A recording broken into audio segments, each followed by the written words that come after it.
So, I went to the doctor a couple weeks ago, and I told him about this problem I had. I went to a birthday party for my 12-year-old niece, and there was a bunch of helium balloons there, and we thought it would be funny to, suck down the balloons and, basically talk like idiots for a little bit. After a few minutes, everyone else's voices just came back to normal. Mine didn't. Now, this party was 2 to 3 weeks ago.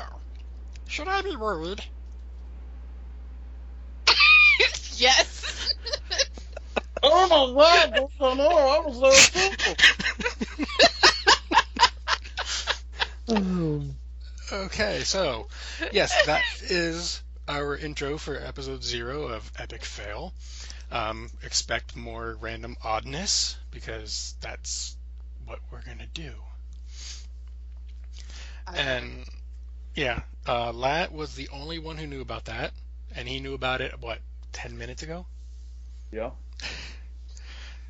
I didn't tell anyone else, so Charlotte, you're laughing. That was 100% real. Yes, it was. Scratching their heads. I was like, can I laugh? Can I laugh? Please let me laugh. Yeah. I'm going to do it anyways. Yeah. So, like I said, this is episode 0. Basically a run-through test, that kind of thing. And we are going to cover basically anything Blizzard notable related stuff. Pretty much every game when there's news, because let's face it, Overwatch and StarCraft don't always have a lot going on.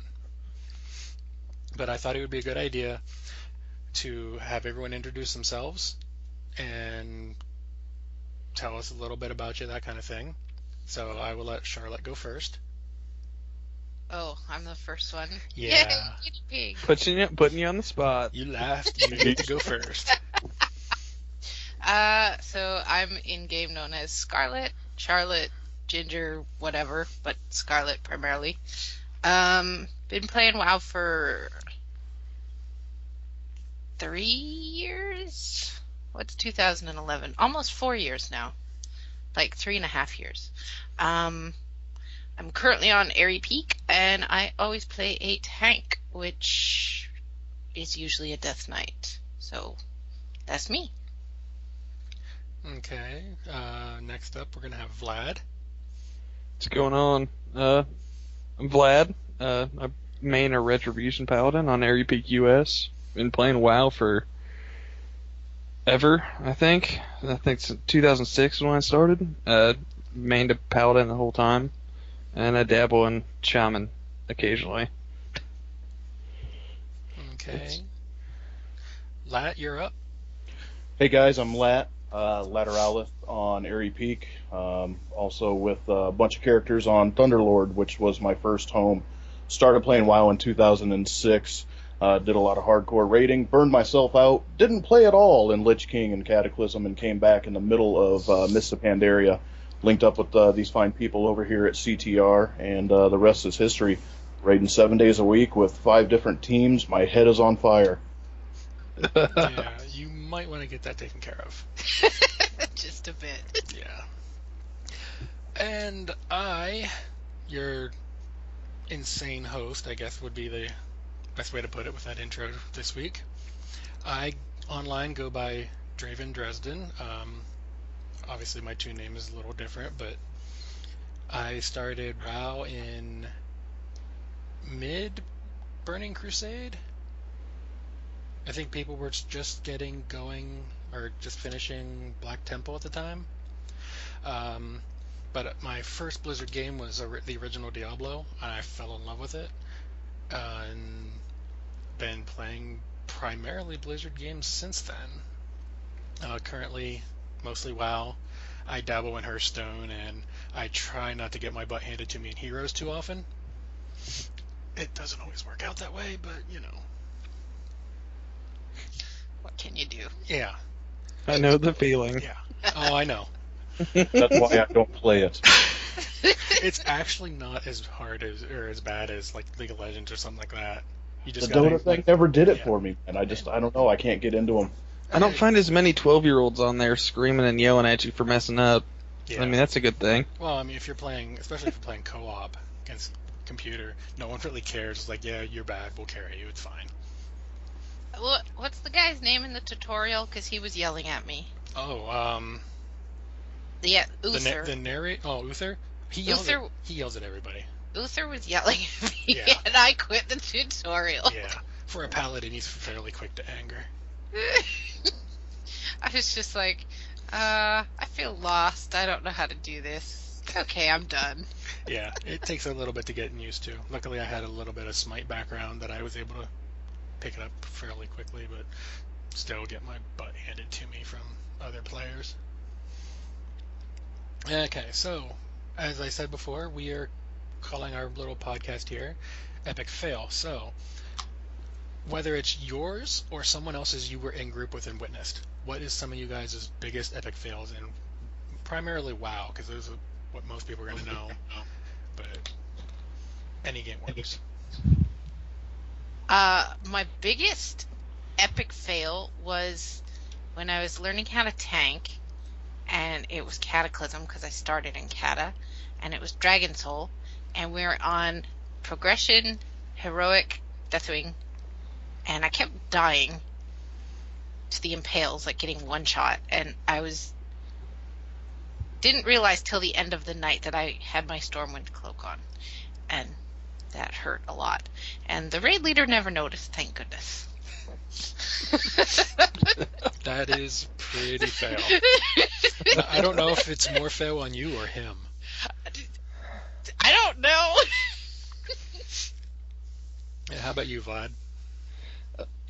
Probably when I first started leveling a paladin, I didn't really know much about the game or anything, and I'd leveled all the way to 70 as holy.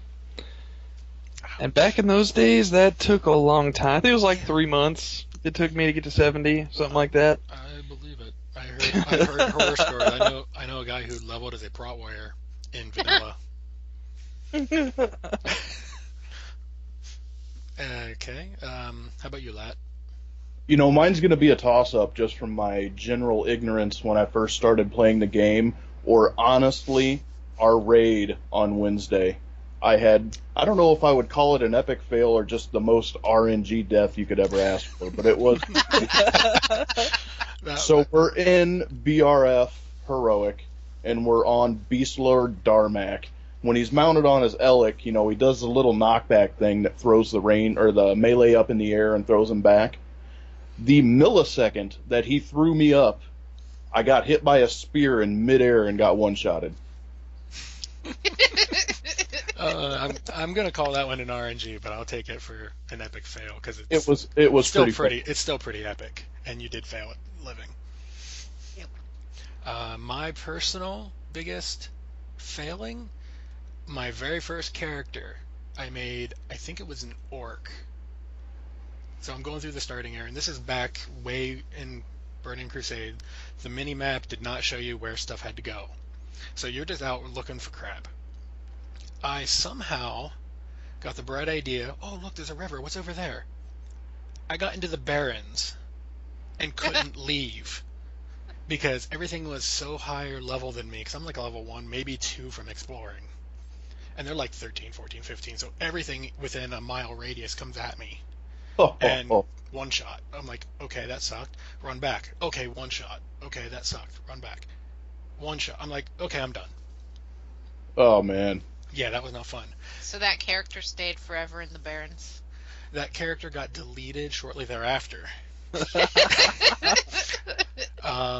biggest fail I've ever seen, though, Oduar progression. Guy normally played a Resto Shaman, was playing a warrior tank. It was an alt run. And you guys know who Kolagarn is, right? The big rock dude? Yeah. Yeah, this guy played a warrior and decided, I'm going to go charge the boss. So he uses charge and sprints at the boss, not realizing that there is an actual floor that stops and falls off. Oh, boy. So we're trying to one-tank this, and as I play, I also main a Ret Paladin. I'm like, okay, well, I'll just throw in Righteous Fury and I'll see if I can help out a little bit. It didn't go over too well. I tried to help, but I took a couple hits, but healers couldn't keep us all up, and we just said, you know what? We're just going to go ahead and wipe. And then every single boss after that, whenever he was on his warrior, be sure to check the floor. Is there any gaps in it? For the entire rest of the expansion. That's pretty awesome. Yeah, that was my personal favorite of the fails that I've ever seen. Alright, so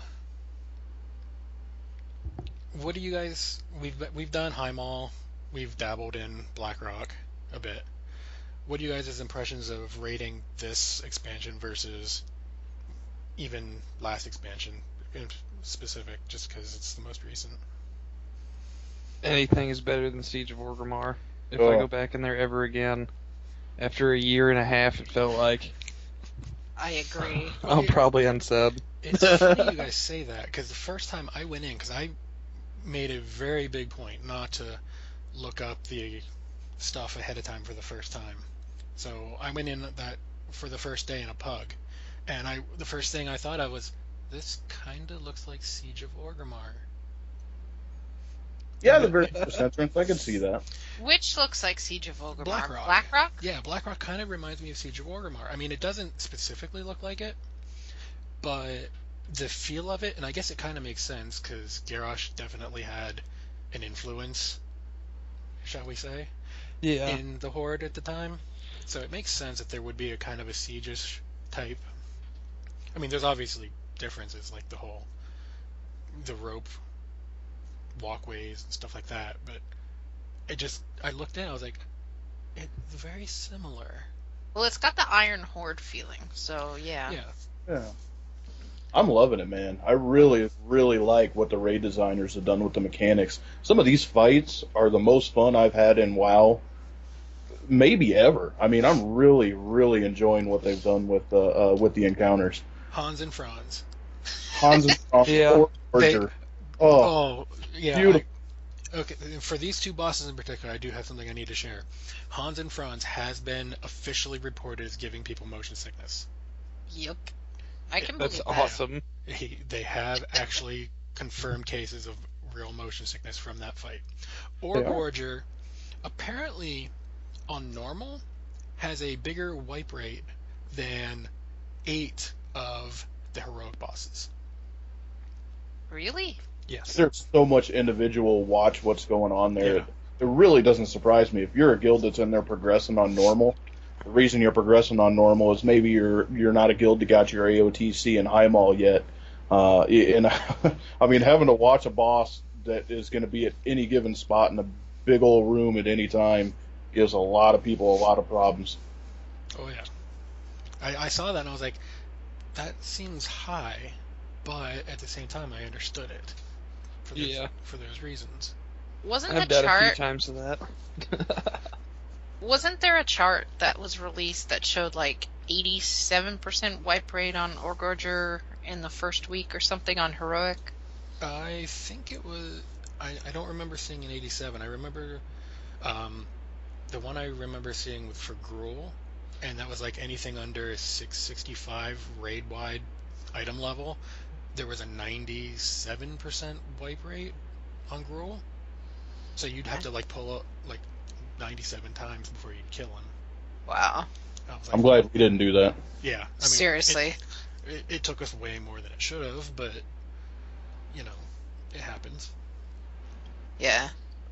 But we still, at least we got him down.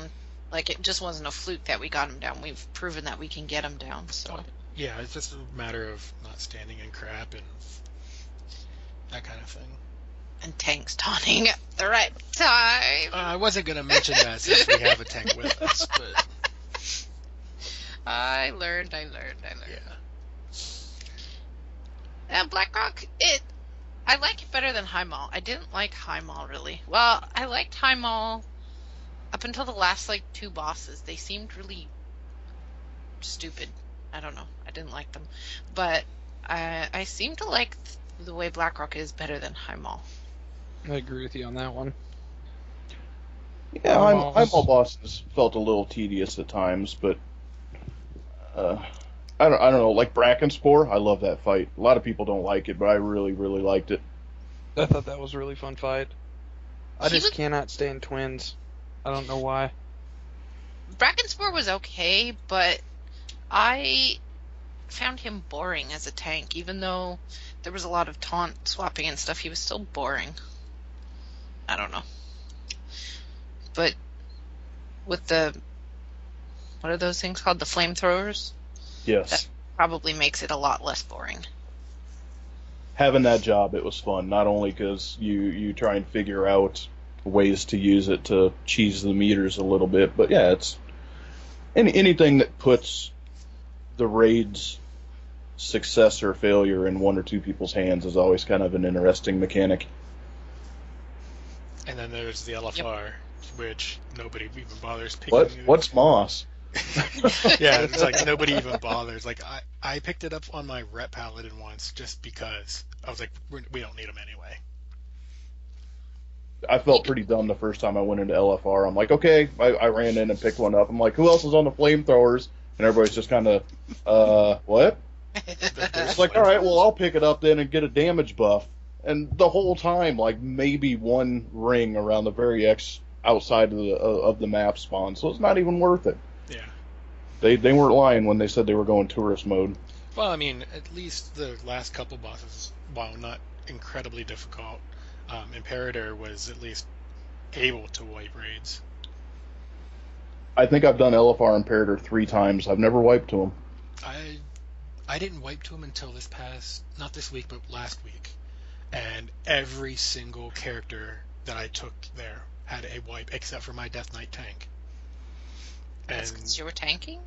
I'm not going to say it was because I was tanking. I'm going to give credit to the group of not being that horrible. But it was because I was tanking. Yeah, I think I only wiped on Amp the first week. Yeah, it's just with that fight in particular, it's literally while none of the mechanics individually hurt, minus the Reaver. As long as you mostly do them, you get it down. If people are just tunneling the boss, then you're gonna die, which Right. you can pretty much do on every other boss in there. And the times I was in there, everybody exploded every single trap. So Yep. I don't count that as doing any mechanics at all, though. Well, in LFR though, you gotta remember the trap only affects the person who explodes it. It doesn't affect the whole group. Oh, is that right? Mm-hmm. Only they take the damage debuff. I did not know that. And then, with it being Tuesdays, a couple days away, first wing of LFR, which will be, if I remember correctly, Gruul, Ore Gorger, and Blast Furnace? Oh boy, that would be brutal. Well, That I might mean, be a little interesting. yeah. Well, I'm figuring Gruul's going to be a walk in the park, where like the tank won't even have to move to the... Right, just so Yeah, probably just- single tank it the whole time. Yeah. Which I found out in High Mall, you can actually single tank every single boss in there. Yep. I was not 100% aware of that. I figured they made it easy enough, but I never actually tried. And then my Death Knight tank went in, and I pulled the boss, and the other tank left. I'm like, oh, okay. So I got ready for something hard, and I was like, I think I popped 3 cooldowns the entire place, and like 2 of them were on Brackenspore because I had like every debuff imaginable because nobody was interrupting the decay either. 47 stacks of rod or something by the end of the fight. Yeah. That's fantastic. I think in LFR it maxes out at 40. Because I know it got up to the whatever number and it just stopped. Did it hurt, or was it still just like a little bit? It hurt a whole lot less than it would have normal, obviously. But that's when the actual fight I used my cooldowns on. And healers were actually healing me, and I could see their mana's going down. I'm like, yep, I'm taking a crap ton of damage. 40 stacks? Yeah, that would Yeah. hurt. So, what are you guys' favorite, like, all-time raid boss? And least favorite? Can I think on it for a second? Yeah, that's fine. For me, my personal favorite ever was for a raid boss, outside of the world bosses, because I don't really count those as raid bosses. But one of the green dragons, I think his name was Emerus, would have been my favorite. But outside of that, I think my absolute all-time favorite, and it's such a cliche, and I'm sorry for that, but Heroic Lich King.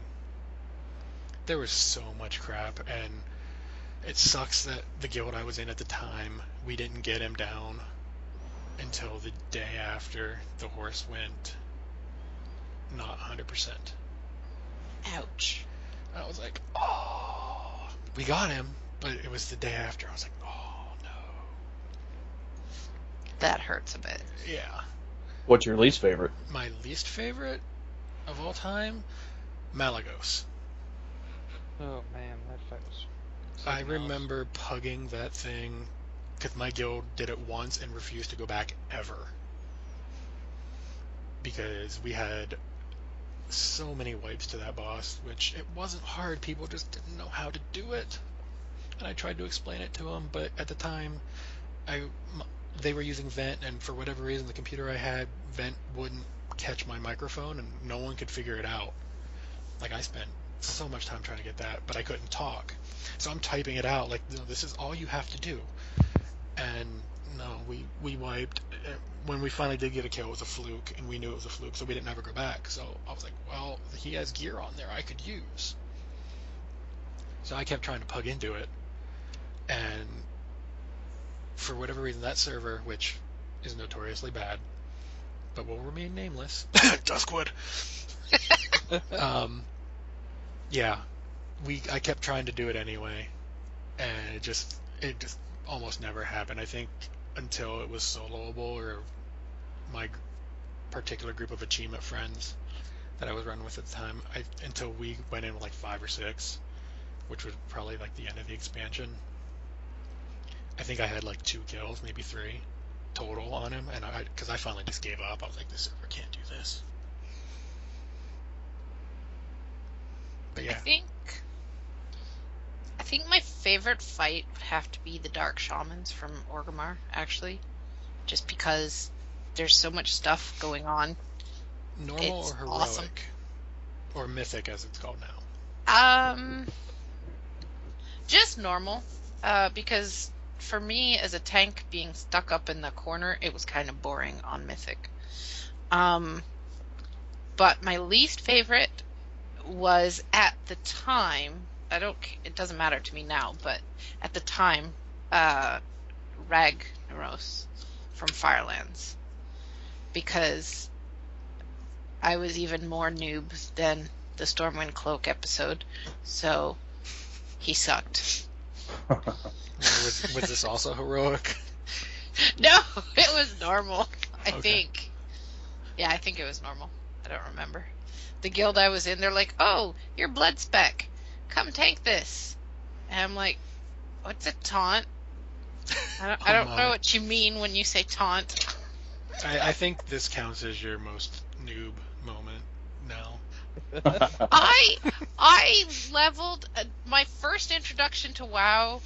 There was already characters on my account because someone else leveled stuff on my account, and so I made a Death Knight, and my friends are like, "Go blood, use that red spec."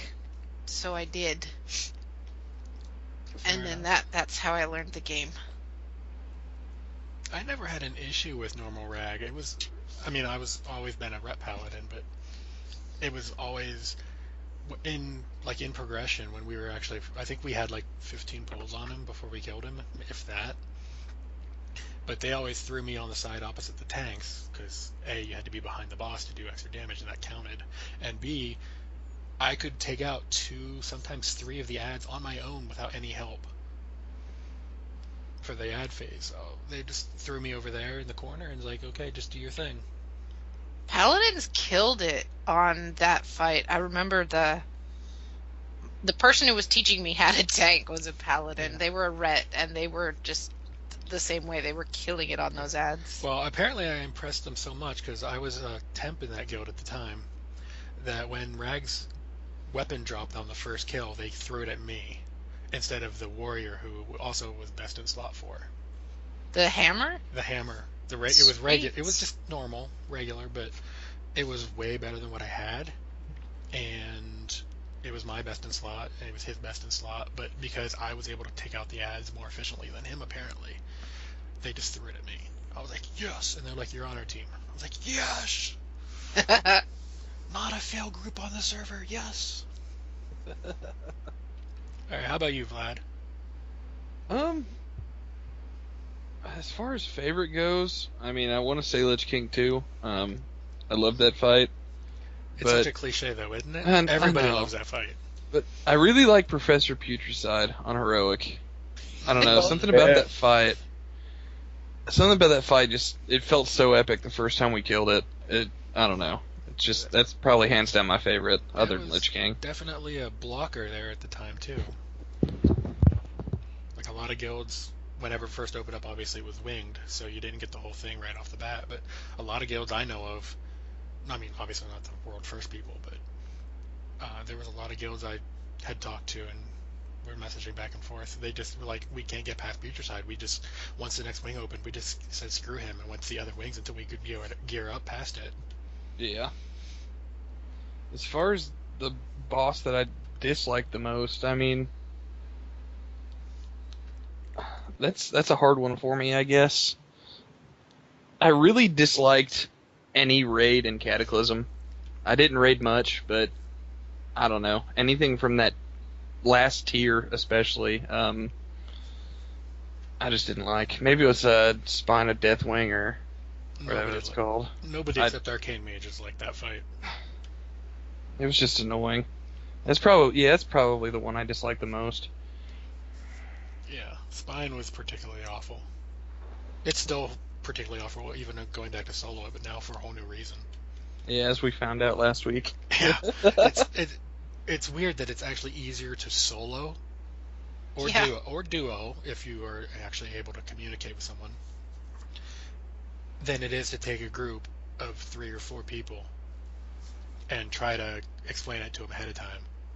I refuse to teach the Spino Deathwing. Yeah, at this point it's just easier to solo. I was literally just trying to be nice last week and took some people with.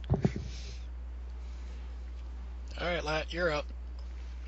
For me, without a doubt, my favorite boss was Illidan. Top of Black Temple. I was raiding really, really hardcore, really pushing to get things done at that point. I missed the immensity of the raids in like the BC days, which is really when I had my first taste of it. And then to grind through all those bosses and you get up there, and the Illidan encounter was just fantastic. I loved it. How many bosses were in Black Temple? Like 15? 15 or 18, I think. Yeah, it was an insane number. Like, I mean, obviously, like right now we have 2 separate raids, but we have almost that number because it's like what, 7 in Hymo and 10 in Blackrock. Yep. So it's the same number, but we didn't. It feels different now. Or was there that many? I'm trying to think. I get so foggy. Maybe there was 10. There was a lot. Oh man, I can't even remember.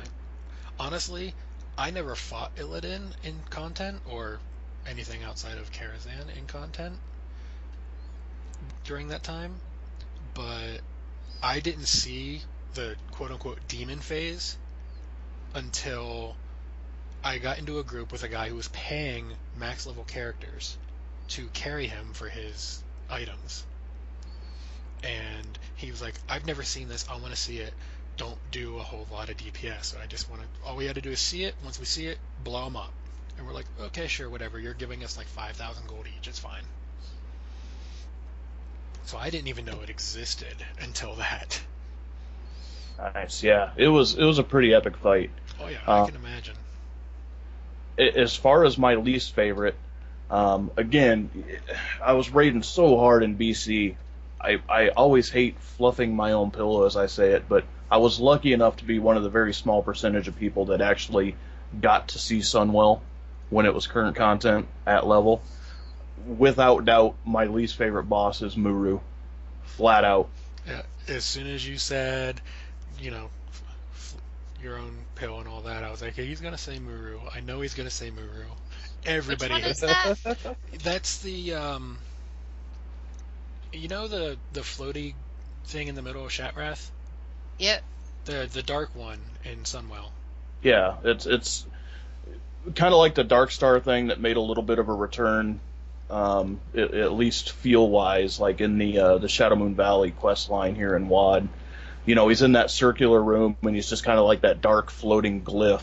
Oh yeah, I've only done Sunwell like a couple times. I don't even want to fathom how many polls we had on Muru.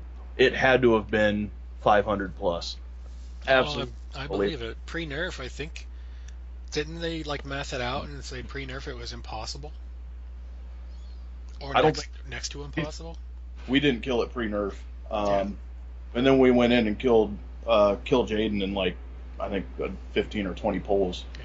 Because we had months to work and look at strats for him. So we knew the fight like the back of our hand by the time we got there, because we'd raid 4 days a week, and then on our off weekday, we'd just have meetings where we're discussing the current and the future bosses. So we had all that time to work on Kill Jaden and Muru, man. No, never again.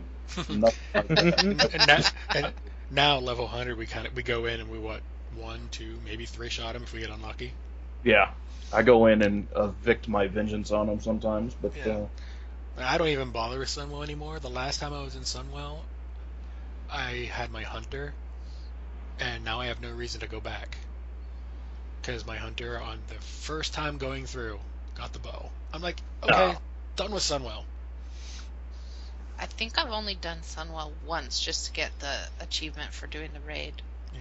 And there's a And couple that- nice transmog pieces, but other than you got to that, go in for Thordal, man. That bow is sick. Oh yeah, I used to for my hunter, I used to log out wearing it just in case someone decided to armory, and then I was like, I don't play this tune enough. No one cares. I don't think we ever saw that drop, but we did have a lot of Illidan's blades. Yeah. I think my personal favorite story in terms of Sunwell was the fact that a rogue got world first bow That is kind of instead of a funny. hunter. Well, apparently the hunter bow, there was another bow that was like way better in terms of stats and stuff, and the only reason you'd want the legendary was in case that way you didn't have to have ammo. That was it. Yeah, because whenever you were auto shot and it did the little magical arrow thing, right? Yeah.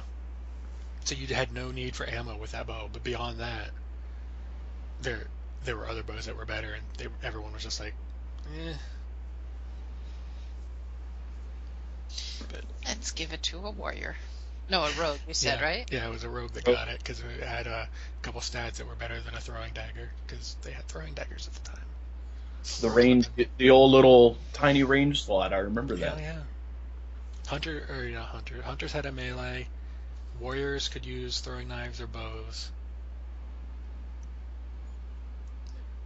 Paladins had Librams and that kind of thing. I miss those. I'm glad they're gone, but I miss those. Weren't they talking about introducing them back into the game as like visual things or something at one point in time? They might have. I haven't kept up on that kind of thing, but I mean, you know, Paladin carrying a book around, short of RP reasons, I don't see any need for it. Now, a mage carrying a book around, that makes sense. But you can Whatever. They just can't read. Well, some of the players that play mages probably can't read, but still.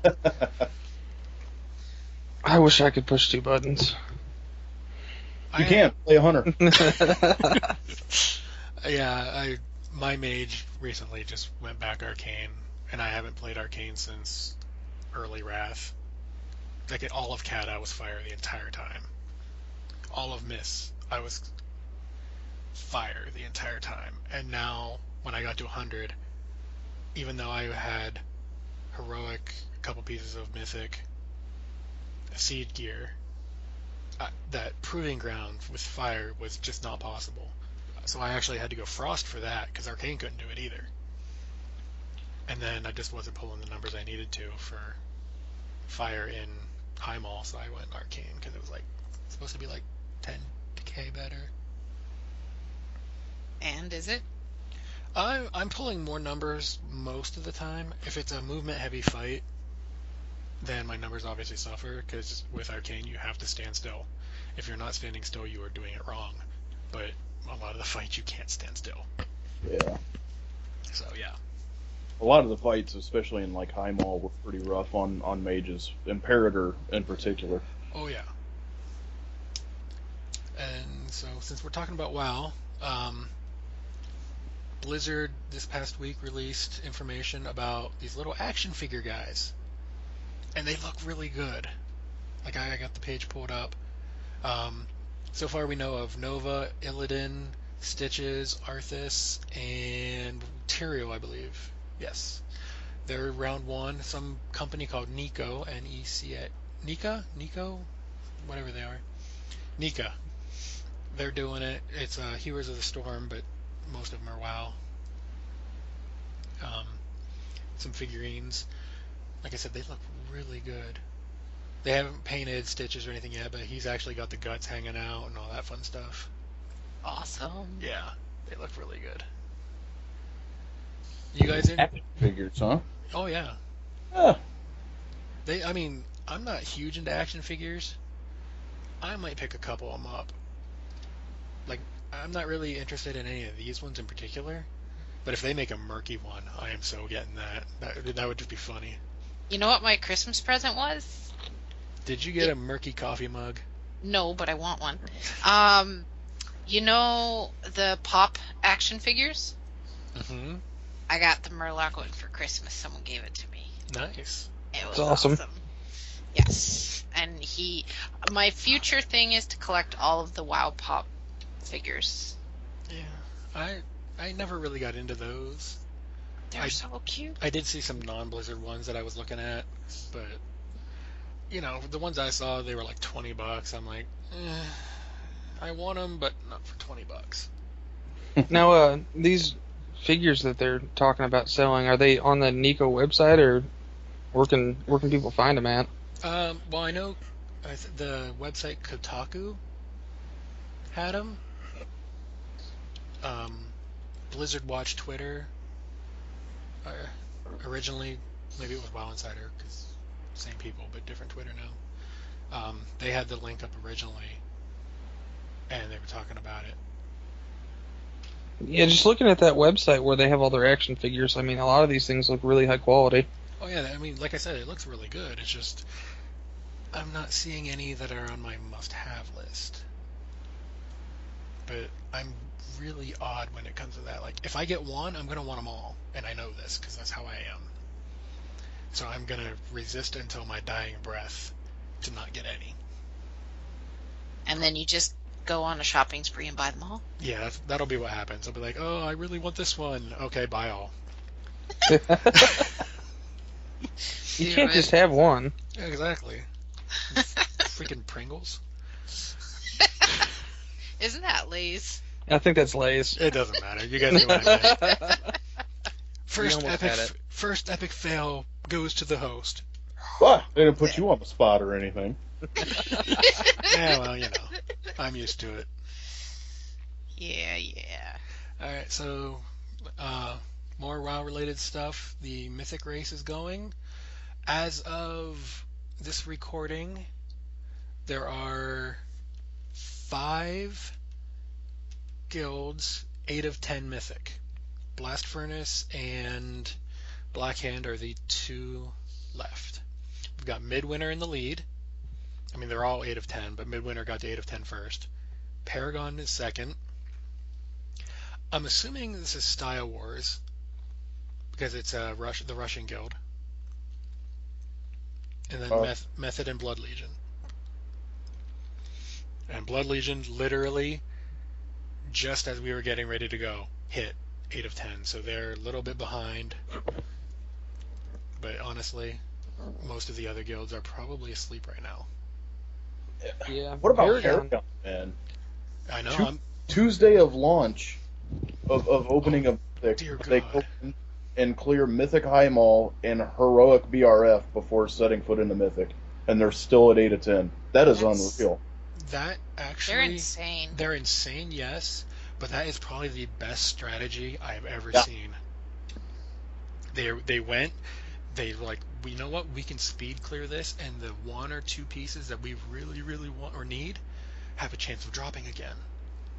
I'm thinking. I bet they funneled some of the tier gear, tried to get some people some 2 and 4 sets, because for some of the specs, man, the 2 and the 4 set bonuses are no joke. You're talking No, between 10 and a 20% DPS increase on some of them. no, they get. I can guarantee you, they all did that. They Yeah. went through on heroic and possibly even normal to get some of those tier pieces. I'm guessing probably not normal, but definitely they did Heroic. that on heroic. Yeah. Yeah. Yeah, I was keeping an eye on it on Tuesday, and Paragon got their first kill, and the next thing I know, within like an hour and a half, they were 5 of 10 mythic, and I was like, wow. Yeah. Oh yeah. It's like they one-shotted pretty much all of it. Yeah. At least it's what it seemed like. I don't know if that's actually what happened. Yeah. I mean, I personally, because they are U.S. based, I would love to see Blood Legion win. It's not going to happen. Midwinter is another that I'd love to see. I don't. They're winning right now, but I don't think they're going to happen, honestly. And I'm tired of seeing Paragon's name up there, but that's where if I was going to bet money, that's where I'd put my money every single raid tier. They're tough to beat, that's for sure. And the sad thing is U.S. we have a day head start. Yeah. Yep. And the fact that we got 3 EU teams, in Ascension, they're 7 of 10. They're the Oceanic ones. They're number 6. So Weren't they number 1 in Heimel? I believe they were. Well, Paragon. Yeah, Ascension was number 1 for a little bit. Paragon ended up taking Butcher and Imperator. Oh, okay. First, so they got it. But yeah, I mean, if I was gonna bet money, I'd put my money on Paragon every single raid tier that they are, competing. If they ever quit, then obviously I wouldn't, because that'd be stupid. Is Midwinter the only Alliance one right now?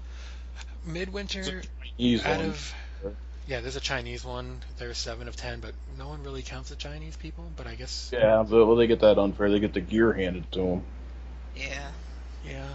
Bisno, EU Ravencrest Guild sitting at 16th at 7 out of 10. Yeah. You got what? 5? Yeah, Scrub Busters, they're all there at 7 out of 10. Scrub Busters. Scrub Busters, yeah. So I mean, give us our name back. there's a decent alliance representation. Unfortunately, aside from Midwinter, not a whole lot of it in the top 10. But who knows? I got to pull for Midwinter. Yeah. You have to. Yeah, I just kind of want them to win because they're Alliance. Well, Yeah, the ties there are pretty tight with CTR too. So yeah, I don't think that obviously Midwinter being Alliance and the rest of the top 5 are Horde. I don't think that racials are really playing into it.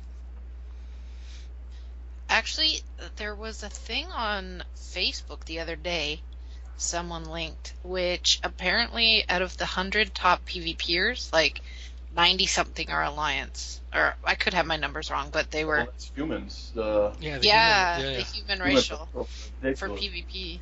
Yeah, for PvP I get it. It's the racials are considerably more important. Like during Blizzcon this past year, out of the 2 teams, one of them went Horde for Blizzcon specifically. I think they went Orc for those that they could, for whatever the ratio was, that they took less damage from X or something like that. Wow. And they ended up kicking the crap out of the opponent. So I mean, yeah, in PvP I understand the racial thing will factor in a bit more, human usually being the most overpowered because free trinket.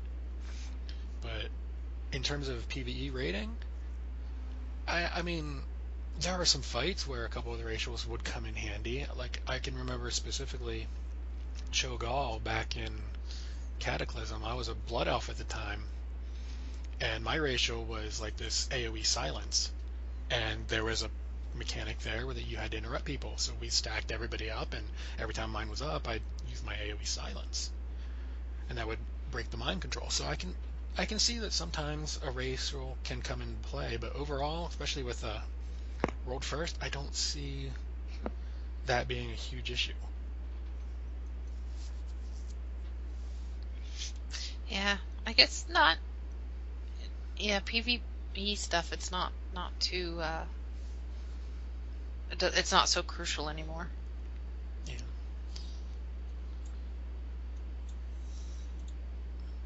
I've never really worried about it. Yeah, it's not something that's on my list of worrying about. I just don't PvP. PvP is fun. I've started to PvP with a friend of mine, and we do 2s every week, and it's actually quite fun. It's because you play a DK. So How do I you still have die? Neener can't kill me. Well, that's true, but it's still fun. Yeah. Well, I mean, apparently Rhett is pretty good in PvP too. Maybe not as much as it was, but It's really good right now. yeah, I haven't really messed with PvP since mid Cataclysm, late Cataclysm. Yeah, I'm Death Knight, and they're a Ret Pally. Yeah. Oh, so you're not just one overpowered character, but two. No wonder you're having fun. It's awesome. Yeah. You guys what are you guys looking forward to? I mean, I'm predicting with the PTR patch. You gotta open a mic. I'm predicting PTR. It just went a release patch this couple days ago. So I'm thinking not this upcoming Tuesday, but the Tuesday after, we're gonna get 6.1. What do you guys think? I think it's pretty soon. Someone was showing it shows release on the thing, not just a patch. It shows a release. Yeah, that's what I mean. It's showing like release x64 and all that. So I'm thinking in a week, basically a week and a half. I want to say March 3rd. I don't know why. It just seems right to me. Well, I think it's safe to say within 3 weeks. Yeah. Right, so is there anything else WoW related you guys are looking forward to in the next upcoming weeks? Killing Blackhand? I mean, that'd be nice. Yeah, that would be That lovely. too. If we could convince the raid leader that we need to go back to normals, because people in our item level are not having a good time in the later bosses. I think. Go ahead. Sorry, Jim. Sorry. No, well, I think the normals, like, I do normals on my own time to get practice on, so I know what to do on heroics, but I don't know. It's up to everybody, I guess. What were you going to say, Lat? Tier set bonuses. I mean, you cannot overlook that. Going to normal, get some tier for people. Yep. Road game changes. Yeah, that's Yep. true. I mean, yeah, we're gonna probably a couple of us take an item level hit, but it would be worth it to me anyway, for the group to have a couple of pieces. I mean, what I would do if I was our leader, take our group on say a Wednesday and say, okay, we're gonna do normals. If we do not get through normal, at least 2 Blackhand, then we're gonna stay here until we do. Yeah. I mean, yeah, we're gonna blow through things like Gruul and Darmak and probably Hans and Franz for sure. Like if we wiped more than once on that, and that's just gonna be people getting dizzy and stuff. Well, we 2-shot Hans and Franz on Sunday. Yeah, and that was with some alts too. Was that 2-shot or 3-shot? Either way, it was still really quick. Yeah, I mean we took some alts in and stuff like that, but yeah, we need to get some of those tier pieces. And what I would do in terms of those is, whatever drops, whoever wins it, cool. If the 2 set is huge for someone, we should definitely give them priority. But if that doesn't happen, well, whatever. Yeah. It makes sense. Yeah. I plan to Definitely makes run sense. some normals just to get my own stuff. At least, if we're on, like, I can't place a sentence together. If we're all accountable for our own stuff, at least what we can do, that way it helps the raid team a little bit. So if I can go into normals and get my 2 sets, I already have 1 piece, so I already have the tier legs, so I would only need 1 other piece to get normals, and then at least I'd have a 2 set up. Yeah, I would love it if everyone would take that kind of initiative. I know not everyone has the time to, but it would be nice to get preferably everybody with at least a 2-piece, because some of those are important for some classes, whereas the 4-piece is like, meh. Huge damage increase. Yeah. For a lot of classes, yeah.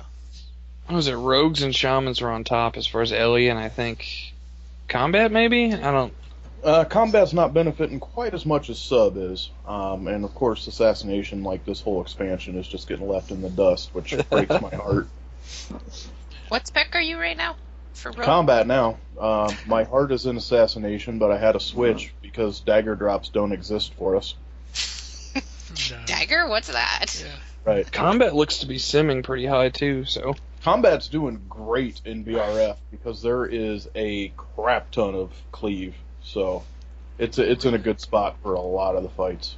Yeah, you got Hans and Franz is pretty much, if you're doing damage, you're AoEing. Right. Beast Lord, yeah, come on. Oh, Jesus. Operator Fogar, the trains. Forge, I mean... Yeah. The ads in the Forge. Holy. Yeah. We actually killed him on normals. It was insane. Oh, I believe it.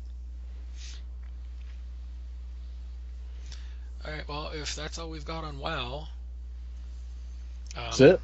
Cool. Let's talk Hearthstone. Hearthstone. You don't play that, do you? No. Alright, So so... really excited for that. Yeah, I'm really excited for this game I don't play. I'll tell you why I'm really excited to talk about Hearthstone once we're done talking about Hearthstone.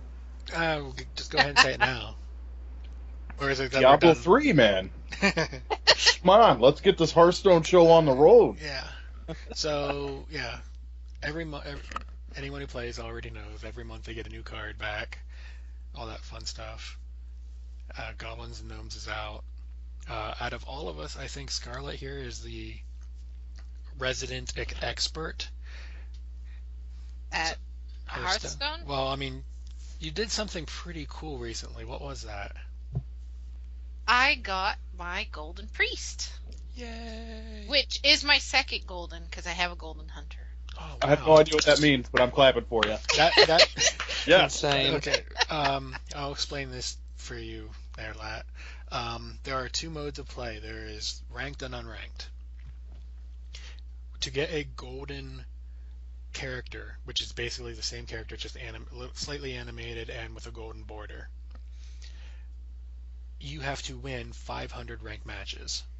Holy crap. It's a lot. Like, the closest one I'm at is on my Warlock, and I think I'm at 187 or something like that. Yeah, I'm not even close. I think I'm at like 150 in my highest. Yeah.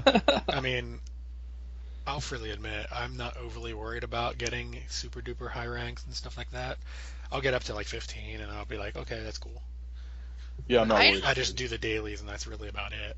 I don't rank, though. Like, I'm sitting at rank 18, and I have a confession. I've been playing Hearthstone the whole podcast. Oh, How dare you? Seriously? Yes. That's okay. I've been playing Heart of the lost- Swarm. unbelievable. I've lost more games than I've won. Does that count? But Oh, yeah. like, I don't rank very high. I fluctuate between like 19 and 15. I think my highest is 9. But I've won. I don't know. I win sometimes, and so I won the 500 games on the Hunter, and then the 500 games on the Priest. So I don't know.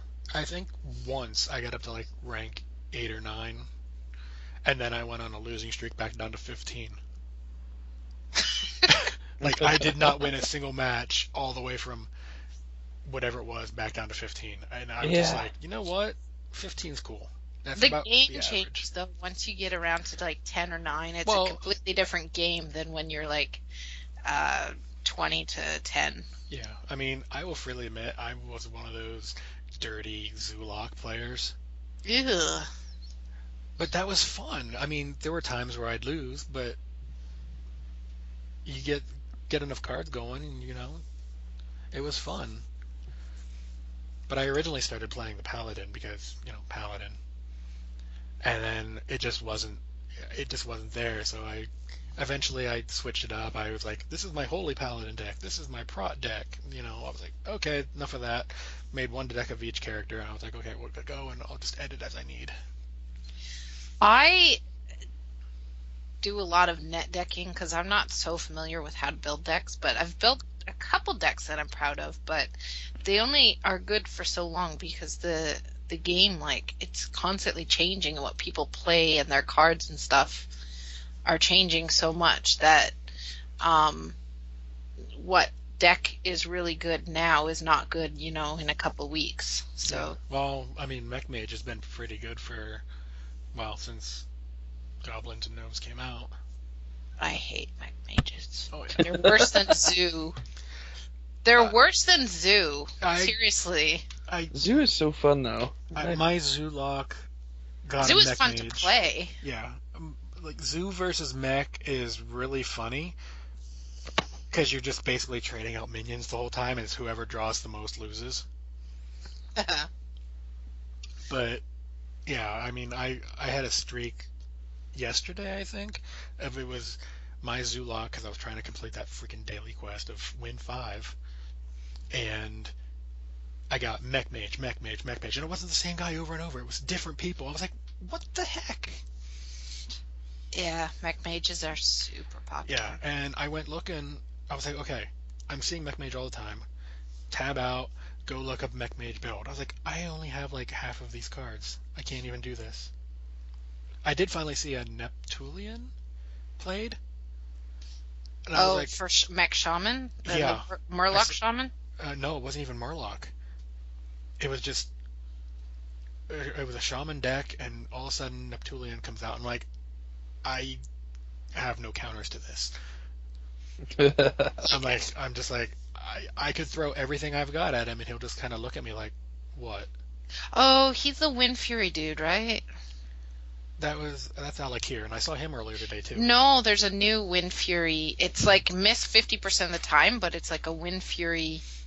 I can't look it up in the thing because I'm in a game right now. But yeah, he's summoned like 4 cards, and I think he's supposed to be used in Murloc decks, but the guy wasn't doing a Murloc deck. Gotcha. And then the turn after, he throws down Kel'Thuzad, and I'm just like, concede. Yeah. There's no point at that point. You get KT out and you can't get rid of him, it's done. I cannot seem to build a deck which is good with KT. Like, I don't know how to play KT very well. But on my Priest, most times I usually can counter KT with Mind control. Either mind control or death, or hopefully a rag snipe or something like that. Yeah. Well, I'm not playing Rag all that much anymore. Oh, he's in all my decks. He's fun. He's fun. He's just not in a lot of my decks. Because again, I was working on the Priest. I not mind controlled. I thought stole a Deathwing from a warrior the other day, which was pretty awesome because I kept it in my hand. So when he used his Deathwing, basically, if you guys don't know what Deathwing does, is he's a 12 attack minion, so it's super high attack, and he will remove everything that's on the board, so basically dump your whole hand of cards and everything that's on the board. So if you're on the losing end of Deathwing, it's pretty ouchy. But because I had one, it then threw his away, and mine was left played on the board, which was pretty sweet. So Baller! Yeah, he was pretty mad. Well, I mean, you can't talk to people in Hearthstone, but you could emote, and he kept emoting all these threats at me, so I take it he was pretty mad. Yeah. What a chump. Yeah. Funny. My personal favorite all time of my weirdest thing in there was on my Druid. I opened up two of them happened. One, I opened up literally, because you start with 1 mana. On turn 1, I got the coin, so I used the coin, and the other cards I had in my hand were Innervate, Innervate, and Hogger. Oh. Turn 1 Hogger. It's a 6 cost. Yeah, and it's like a 4/5 or something like that. But his special ability is every single one of your turns. At the end of it, he summons a 2/2 with taunt. he's pretty annoying, and especially on turn 1, you have no way to counter that. Yeah, you have no way to counter it, and it's like, I mean, you can throw out a silent, the tree there, but yeah, but really at that point it's kind of over. That's pretty awesome. My other favorite was a turn 3 Ragnaros. An 8 cost. And they just gave up. What he didn't know was in 2 turns I was going to have 2 Ragnaros because I had a Faceless Minion in my hand too. Oh, that's awesome. I love that combo. That's so much fun. Yeah. It's People get so mad. Yeah, well, I usually run 2. If I have 1 Faceless, I usually run 2. Just because, why not? I'm getting mad just listening to it. The Faceless is a card that basically lets you copy anything. So if you have like a super overpowered minion on the board and then you copy it, it's really hard for the other person to get rid of.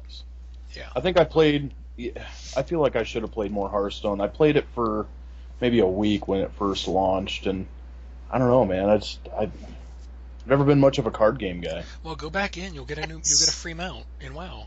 Just go in I'm with not 3 like games. you though, man. I don't have a hard on for mounts. Just because I have over 300 in game does not mean. No, it does. Oh, okay. I don't know what you were gonna say, but it does. I think I have like 30, maybe. I'm right there with you. I think I have like 30, maybe 35. Well, I mean, So not fun. at this point, it's more of a gotta get them all, just because. I mean, I've got 3 out of raids, old raids that you can solo, and then, I still can't get that time lost spawn when I'm there, but I'll get them eventually. Got it. Lest anybody not know, I was a true scholar and a gentleman, and gave Draven a killer deal on Yes. the mythic Hellscream mount. Cause Yeah, I you did. The Scorpion? Yeah. Yeah. I was jealous. What I give that to you? 60K or It was- 65? I think I think I offered 50, knowing it was way underpriced. Yeah. And you were like, 70, and I think we met in the middle, 60, 65, yeah. Because you really wanted the gold. I did, man. I was broke, but that gold was a finance for a nice little startup project, so it was good. I made ridiculous amounts of money when 6.0 dropped with. Well, see, there you go. Technically, With while the gems. I only personally gave you 60K, Right. You enabled me. I enabled the however much you made. I don't know how much the damn thing was worth, but I know it was a lot more than what I got for it. But that's all right. I'm helping a buddy out. I don't care about him. You do. So there it is. Yeah, it just means I don't ever have to go back. You suck. That's one raid I never have to look at ever again, because I kept all the tier gear on the classes I cared about. I have to go back in there because I need the LFR colors of everything. You can go and solo that now. Can't solo the LFR. Actually, maybe I could. I will try it. Yeah. Alright, so there's really not a whole lot of Hearthstone stuff going on. There's not really any major tournaments or anything like that.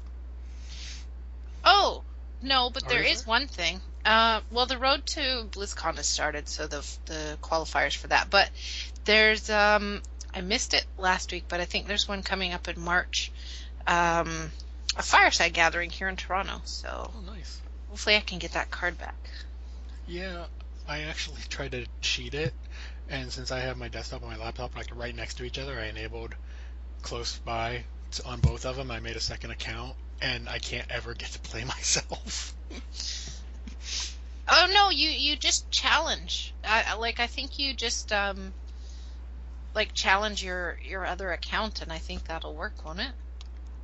It should. It should. I never actually thought of it. Which Because yes, 2 epic fails in one show. You're just full of them tonight. Well, I got to take over your spot. I can't help it. Yeah. But I swear I thought that's how you could do it. Like, just challenge someone personally, because it doesn't have to be in the rated or unrated or arena or anything. So Well, I mean, next time I try that, I'll try that. let me know if it works. Yeah, that'd be great. That's the one card backing game I don't have. Same. Yeah. All right, so if that's all we got for Hearthstone, Diablo time! he's excited. All right, so as I said way earlier, I fell in love with Diablo 1. Diablo 2, when it came out, is actually the first game I spent 20 consecutive hours playing. Didn't even realize it. I just went through. I played Like a it straight 20-hour marathon? through. A 20-hour marathon. Goodness. I was younger at the time, and I still don't sleep, but that's not the point. So I went through that. D3, I was really looking forward to, even with the weird animation graphics, wowishness of it, because it's very not Diablo to me. And I was like, okay, not bad, not bad. I got through the story. I was like, okay. And then the grinds for gear started. And I'm just like, I don't care. So I started another character. And then another character. And I was just like, you know what? Nah, I'm done. I played it for about a month when it first came out. And then after that, when the expansion came out, I got that just because. And then I played it for about a month. I don't know what it is. I just can't get into D3. It doesn't have the staying power that I wished it had for me. I will preface this with a guilty admittance of I never played D1 or D2 until much, much later. Like, I was playing WoW before I played D2. Back in those days, I just wasn't much of a gamer on the PC. I was a console nub. When I finally played D2, I was at the point where I just couldn't get over the graphics. I'm like, man, this game looks like it was around when I was 6 years old, which it probably almost was. But D3, yeah, I put a lot of time in it early on, stepped away from it for a long time, and just recently came back right about mid-season 1. So real early this year, or real late last year, I don't remember. Grinded some Paragon levels out, and right now, raiding in WoW 6 or 7 days a week. Diablo is my release. It's my mindless min-max session, so it's good. And season 2 just started. If anybody doesn't know what the seasons are, you're basically starting completely brand new, fully separate, and there's exclusive legendaries and transmog stuff, and little banner accents and everything. So like everybody else that was playing games earlier, once I said that, I went in and I'm actually playing it right now, enjoying it.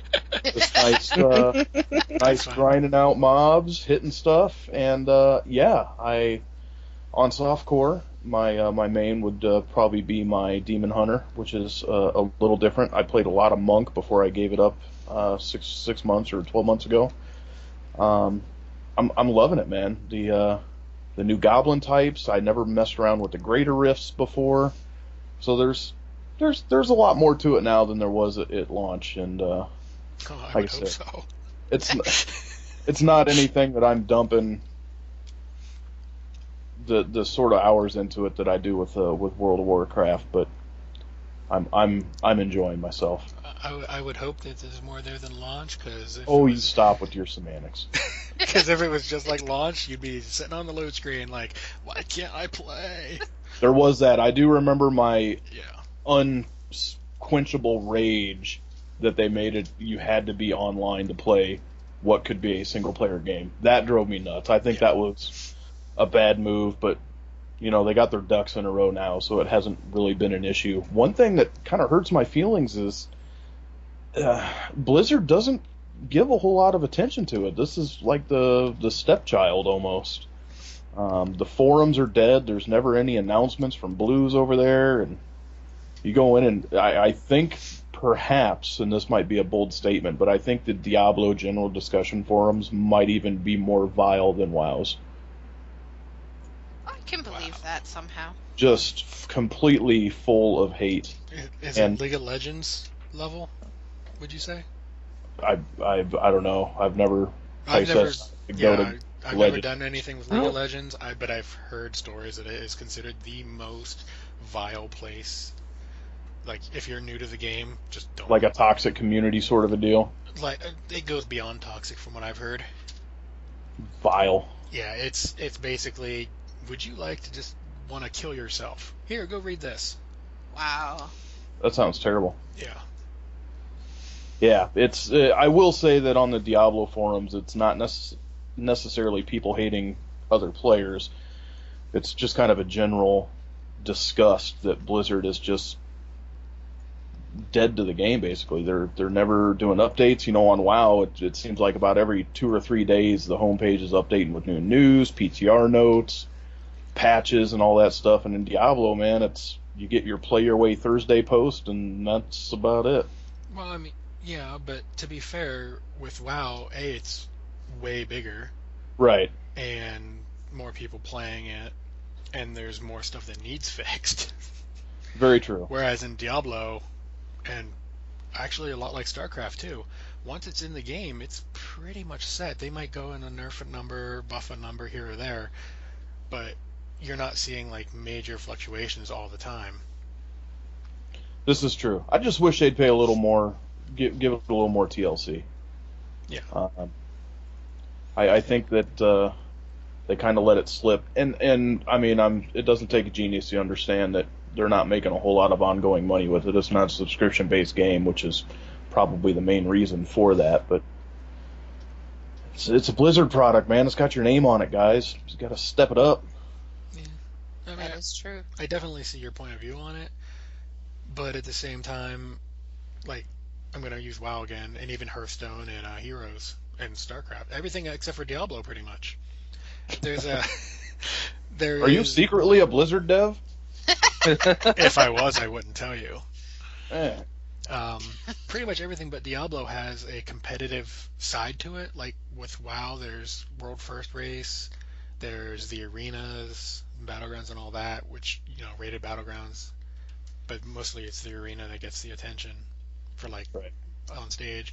Heart of the Swarm, Heart of the Swarm. Heroes of the Storm, You got this. 3. I'm keeping track. It's that kind of game is known to be fairly competitive when you get up there. You got StarCraft, you got the major tournaments, with the Blizzcon trophy there at the end too. I would imagine Overwatch, when we hear anything about it, it's probably going to be closer to D3 in terms of competition style. Like, they're not going to have major tournaments because it's really hard, in my mind, to put a tournament to that. But Seasons now open up a little bit of room for competition because there's leaderboards, and it's tracking the first person to do. you're not going against other. I mean, you are going against other people, but you're only going up against NPCs. You're not fighting Right. other people. I mean, you can go into the duel area, but unless you're playing hardcore, there's really Right. no reason. That's the PvP aspect of Diablo. There's a lot of people saying they want it. It is terrible. Like, it's not a PvP game. Get out of here with that. Yeah. Go play, do WoW arenas or something. Like, Yeah. this is not a game for PvP. How do you? Is there even a side to Diablo that's PvP? Like, how would you even? It's basically like a little scrimmage battle thing.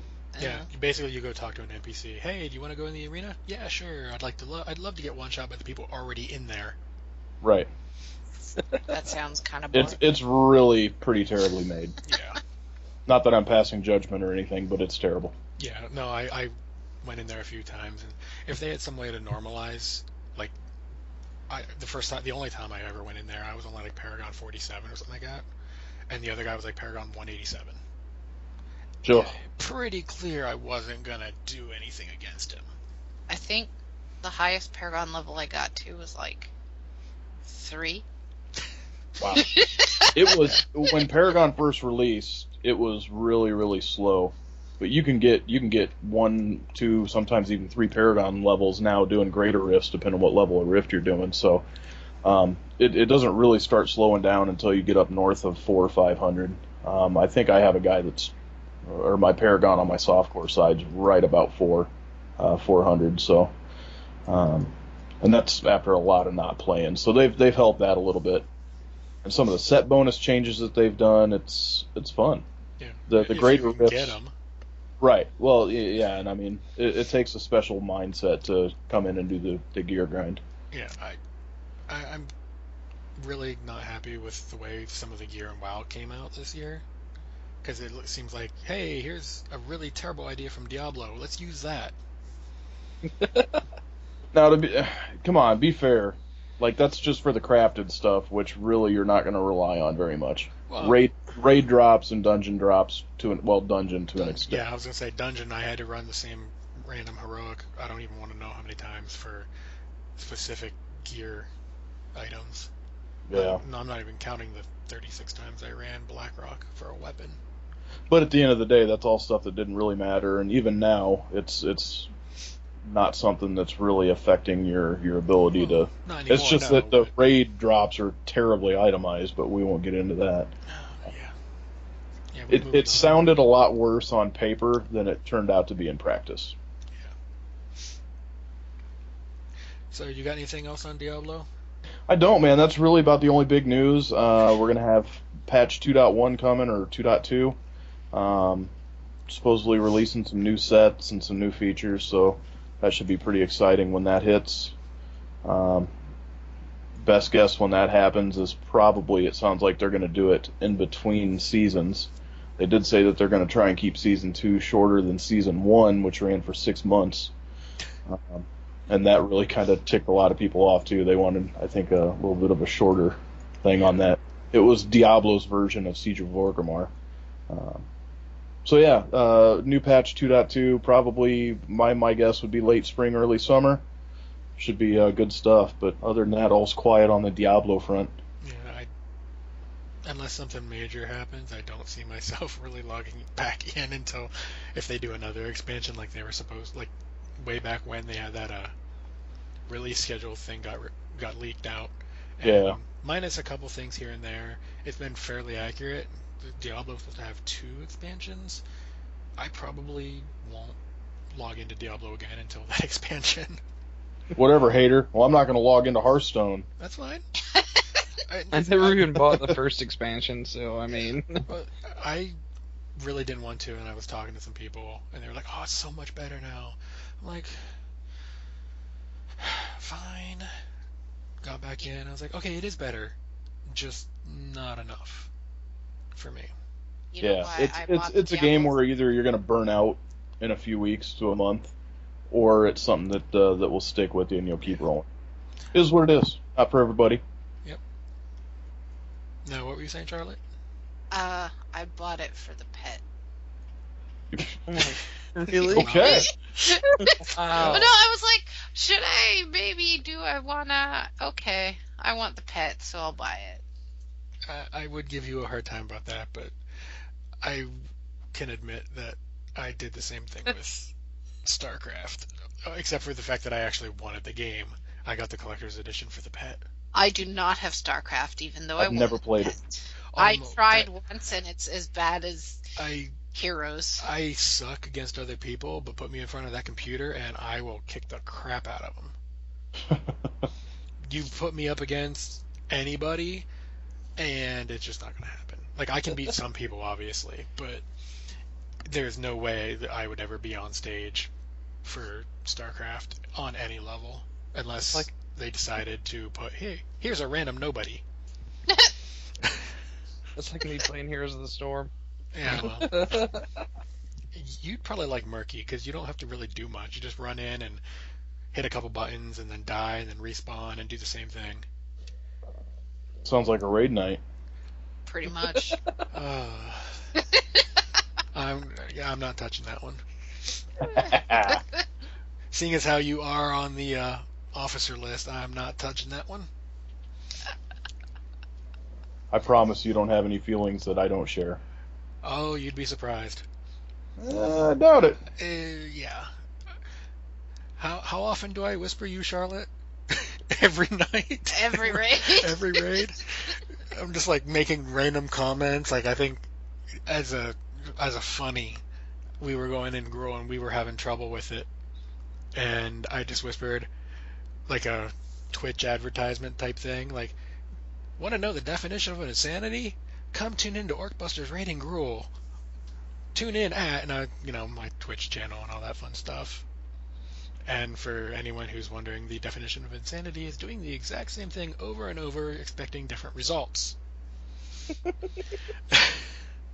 Because we were getting to the exact same point and just dying. I'm like, you know what? Yeah, this is not fun. Then, of course, the first time we killed it, I was not in a good mood, and I think we had a miss pull, so I didn't even get to pre-pot. And then that's the time we killed it? And then not only that, but I thought we were going to wipe, so I didn't pot in the middle of the fight either. Unreal. I'm going to ban you from potting if that's what kills bosses. No, this last time I think I pre-potted and potted during the fight. But it was just one of those things where I was like, for whatever reason, I was in a bad mood, and the fact that we could not kill this boss was annoying the crap out of me. I was like, this is the easiest boss in here. What the heck? If you can't do this, we're never going to see Mythic, blah, blah, blah. All these things going in my head. Rage, rage, rage. And then I'm just like, you know what? Whatever. And then we had the miss pull. I'm like, oh, this is going to be clearly a wipe. I'm not even going to bother potting in this fight. And then the boss dies. I'm like, oh. I'm not going to tell anyone about that now that I have. Now it's public knowledge. Which, actually, you can go to Mr. Robot, and they have these cool infographic things, and it actually will show you who did and did not pre-pot or pot during the fight or anything like that. But it excludes tanks and healers because they don't need to pre-pot. I still pre-pot, except I don't understand.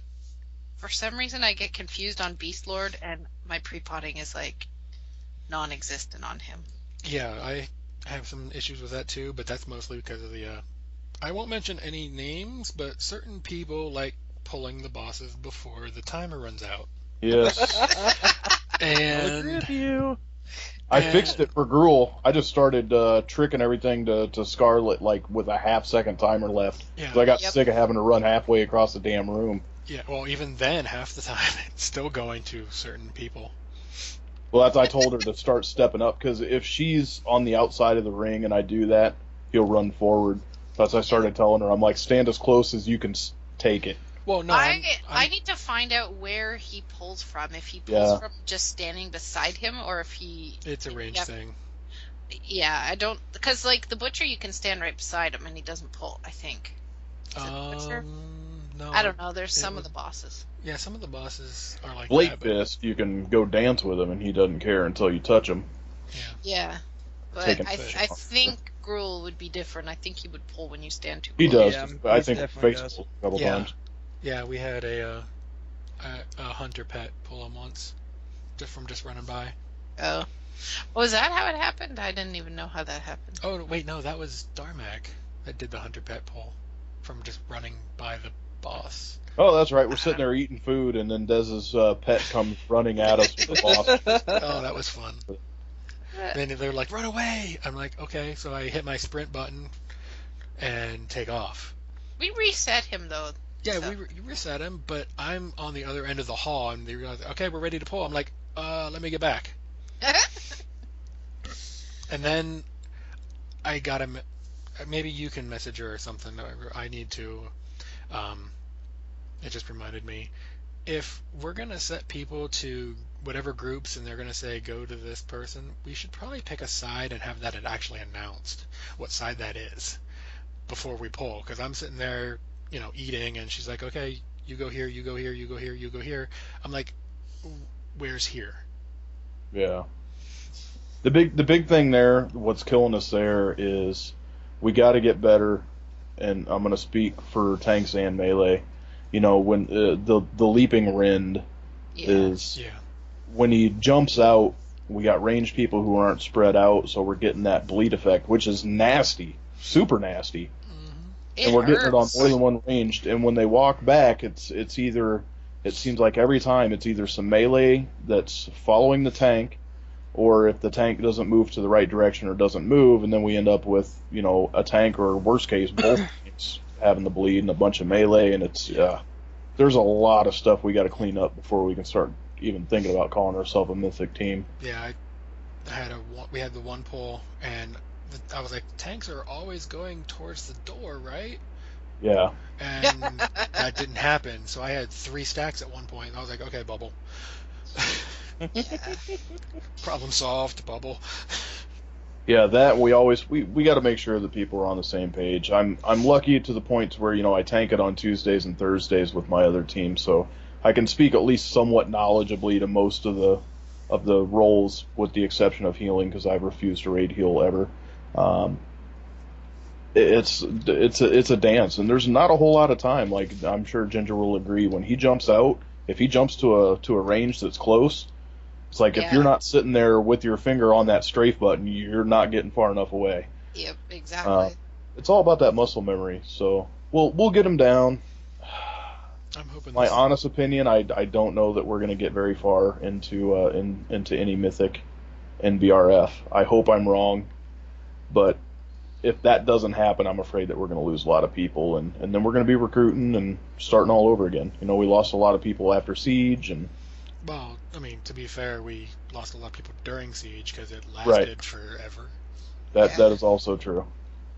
But I think we just need to get our mojo up again. That's what I'm saying. A lot of it is just, I think we're all competent people, but we just keep having derps because, like, and myself included, I'm very derpy sometimes.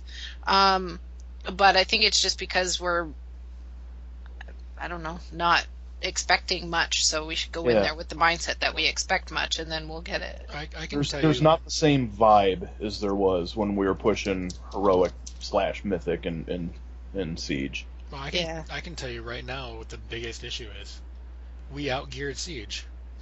Oh, immensely, yeah. Yeah, I mean, we got a the 4 cold item slap levels. reality in the face going into high mall with quest gear and dungeon gear. Yeah. I think a lot of groups are facing that right now. Yep. Coming into, trying to go into Mythics and realizing, oh crap, this is a lot harder than it used to be.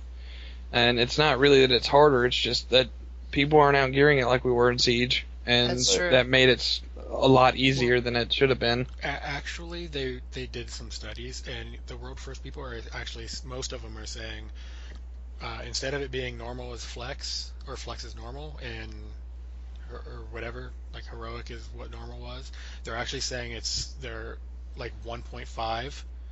So we're like, what flex used to be, which is normal now, is like 1.5. So it's in between what we used to have as normal and heroic, or flex and normal, or whatever. So it's just slightly harder. It's actually slightly harder, and then mythic is, if you're not like world top end people, mythic is just freaking insane. Yeah. Until the gear to face roll through it. Yeah. And I'll reach back to kind of the way that the encounter devs or the raid developers have done this. They've made it a lot less forgiving. You could screw something up in Siege or most of the Mist stuff and you'd be okay, but I mean, Bracken Spore is a perfect example of the mindset they have. You have 2 people taking care of one mechanic. If they don't do it, the entire raid is doomed. Like, you might as well not even be there. Yeah. And a lot of them are having that sort of an aspect to it. I think it's a good thing because it's going to make teams work together and it's going to make them get better. But as we're experiencing, it's also going to cause a lot of growing pains.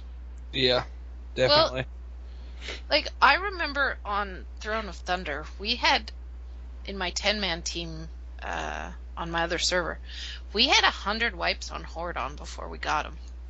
10-man? Yeah. Yeah. 10-man Horadon he's right up there with Heroic Rag on any difficulty in content. Yeah.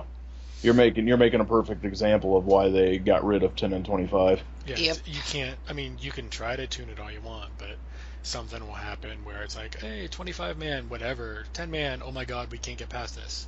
What do we do? The thing, Heroic Nazgrim, 25-man, it was a nightmare. 10-man, you could nap through it. yeah. The thing though to not like you have to see progression. So you can't keep like if you're dying to the same mechanic, everyone has to go, okay, what did I do that I could fix? Right. Like with our 100 wipes, we had progression. We were never stuck at a certain place. It's like it took us, 25 or 30 wipes to get the first door, and then the second door, and then, the fourth door, and then finally the boss down. But you just have to go in and like everyone needs to think about something that they can fix. What's going wrong. Like for tanking, I know Theory and I do that after each wipe. We kind of whisper and say, this could go better or this could go differently or whatever. And I think if everyone has a buddy, I don't know if that works with DPSing or whatever, but if everyone has a buddy that they can do that for, it's much easier. Yeah, that's going to be a big thing. People learning to take the feedback because, we've already lost some people who weren't really wanting to hear about what they could do better. Or that's going to have to be something. We're going to have to put all of the agendas aside and just understand that if it sounds like somebody's pissing and moaning at your performance, it's not because they're mad at you. It's probably just general frustration, and we want to get through it. Nobody's perfect. I mean, even top rating guilds have derpy moments. So even me and Scarlet bumped heads a little bit in Siege and early on. There's times where my mouth gets ahead of my brain a little bit. And I never want to try and call people out in raid, but sometimes it's just like, hey, you need to do this, and I say it, and it comes across the wrong way, which it should because it was kind of a dick move in the first place. But well, in your defense, I don't actually remember that particular moment. There are times, and I'm not saying it applies to her, but there are times that needs to happen. That is true. Yeah. Yep. Definitely. Sometimes getting called out in public is the only thing that's going to make somebody change. But I haven't seen that from Scarlet. There's only a few people on the team, and I'm not going to name names that I would feel that a public call out or almost a shaming would be the only way that I feel it would get better. And I'm not going to mention the pre-poll person either. Right. To be we fair, don't have though, to. They know who it is, and they know what needs to change. Yeah. To be fair, though, that call out that you did made me learn a mechanic that I totally was derping on, so it worked. Same thing I say whenever I kind of rub elbows with anybody on the team. It's like I haven't been with Workbusters that long, but I feel just as close, if not closer, with most of them than I do with teams that I've been raiding with for years. So if I ever say anything, if any of our OB people listen to this, it's not because I'm mad at you. I promise. Use me and Ginger as an example. She probably wanted to strangle me for a couple of days after that, but at the end we got through it. Grows people. I learned. And for the record, I just want to point out that before we actually started recording, he whispered me, it was totally on purpose. That's how I always mean it. I'm kidding. Sure it was. Yeah. Okay, so, yeah, I mean, besides outgearing it, that's how we got through Siege. We outgeared it. We wouldn't have otherwise. Yep. Which sucks to admit, but it's true. Gotta step it up. Yeah. Which is why I'm really digging the new. Hate to give them free advertising or whatever, but whatever, they're worth it. The Mr. Robot, the new graphics and stuff they put in. It shows you 50%. Okay, well in school 50% was bad, but here it's actually right in the middle. That's not bad. So there's apparently a way with the AMR infographics that you can hotkey or bind something. To make it to where it stops logging or stops counting it. My only gripe against the AMR stuff right now would be it's really, at a glance, you have to take it with a grain of salt because it's not counting like wipe calls. Where I'm going and standing in bat, it just makes me look like the worst rogue in the world. Actually, someone from Ask Mr. Robot was just on Azeroth Roundtable, which I was watching before we started tonight. They said that it's only counting for their infographic stuff. It's only counting kills. So any wipe for the infographic stuff, it's not even showing that. Well, then I would have to have a talk with her directly because there's times where I don't pride myself, I don't fluff my own pillow, but I don't stand in bad. I do mechanics. And it's showing me taking like 30 ticks of cave in or something. No. The only time I take cave in Are ticks is you? I mean, if you're, you might have to change your setting or something in there where it's not actually counting all the wipes and stuff. yeah. But for There's say, something that I'm not looking at right. Yeah. I think for like a if I could figure out exactly how they want you to look at her, that'd be a good tool. But I still prefer the depth that you get with Warcraft logs and World of logs. yeah, I mean they're still building it. There's a couple new features they're working on. She hinted at, but didn't really go into a whole lot of detail. Yeah. But I mean, hey, we've talked a lot of WoW. We don't want to run out of stuff for future shows. What else do we got to talk about, man? Honestly, honestly, right now, there's not a whole lot in StarCraft. There's no huge major tournaments or anything like that. So unless you're a big fan of X Play or whatever, then there's really not a whole lot going on there. They released a couple um, science behind certain Protoss things, but beyond that, there's really not a whole lot there. Yeah. What about Overwatch? You're kind of following that, aren't you? I am following that closely, but that's just because I want to play Reaper. I could care less about every single other character. I don't care if Reaper is the most overplayed character and the most underpowered. That's the one I am going to play. Fair enough. He looks cool, and the voice, the way they got the muffled voice and stuff sounds cool. Plus, he's the freaking Grim Reaper. Yeah, that game just looks awesome in general. Yeah. But sadly, I don't see anything info-wise. I mean, they're doing their hero spotlight every now and then, like, hey, check out the link to the page we made for this particular hero. But other than that, there's not a whole lot going on right now, sadly. I'm just waiting, much like pretty much everyone else. Just waiting for some kind of information. I bet we'll see something PAX or Gamescom. Oh. Certainly BlizzCon. Yeah, speaking of PAX, BlizzCon. Blizzard is going to be there at PAX East. It's up in Boston March 6th. I think March 6th through 8th. Blizzard is going to be doing something with Hearthstone, Heroes, and Overwatch. From what I've heard, there's going to be an update to Overwatch where there's more, I don't know if it's more heroes, more maps, something. So it's getting closer. I'm expecting there to be some kind of announcement. I don't figure they're going to have a release date for PAX for when it's coming out, or alpha or beta. They might do alpha or beta. Alpha would make sense. Yeah. But I'm hoping personally that either a release date is given or here's beta for Overwatch will be announced at BlizzCon.